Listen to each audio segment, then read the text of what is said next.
On the upcoming season of The Real Housewives of New Jersey, Jackie Goldschneider discusses the reasons behind her decision. The reality star, who debuted on the Bravo series in season 9, will not play a full-time housewife in the upcoming 13th season of the show, which premieres in February. Instead, she will play a friend of the cast. Many viewers were shocked to see Goldschneider come up about beginning treatment for an 18-year eating disorder. This was undoubtedly one of the most emotionally honest plotlines the Real Housewives of Atlanta franchise has ever featured. But ultimately, putting her health first was what led to the choice, as Goldschneider, 46, exclusively discloses to People. The mother of 4 says that she voiced her worries to the network, adding that healing was my priority. She says, "I simply wasn't sure how to reconcile the time commitment for the program with my recovery." In gratitude, Bravo gave Goldschneider the position of friend.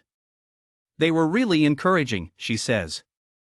"I genuinely knew that it was probably the best solution, even though it was a really difficult pill to take and difficult for me to step aside after having been such a large part of the show for so many years."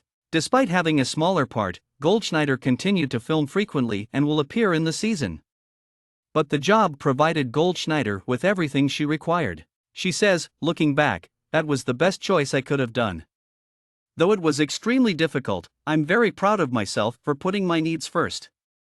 I don't know if I wouldn't be as healthy as I am right now if I hadn't done this.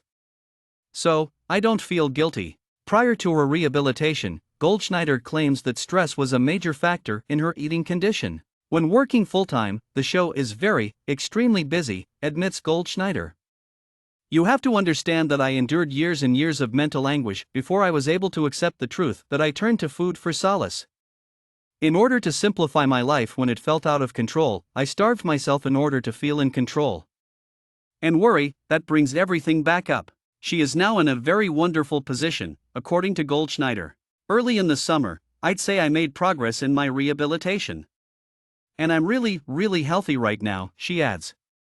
"I still have room to grow, and I continue to receive a lot of therapy to make sure I keep making progress. However, I have a great relationship with food. Simply put, stress has no impact on my eating. I also don't let my feelings or my appetite interact in any way. I'm doing fantastic. If it weren't for Bravo," according to Goldschneider, "she wouldn't have been able to complete the task. I absolutely appreciate these," she exclaims. "It was such a pleasure that they recognized my perspective and were open to working with me to find a solution that would allow me to continue working on the program while still prioritizing my health. They emphasized to me how crucial I was to the presentation at every turn. They never let me feel underappreciated. I'm just really appreciative." Never miss a story again. Subscribe to People's free daily newsletter to receive the best of the magazine's content, including juicy celebrity news and gripping human interest tales.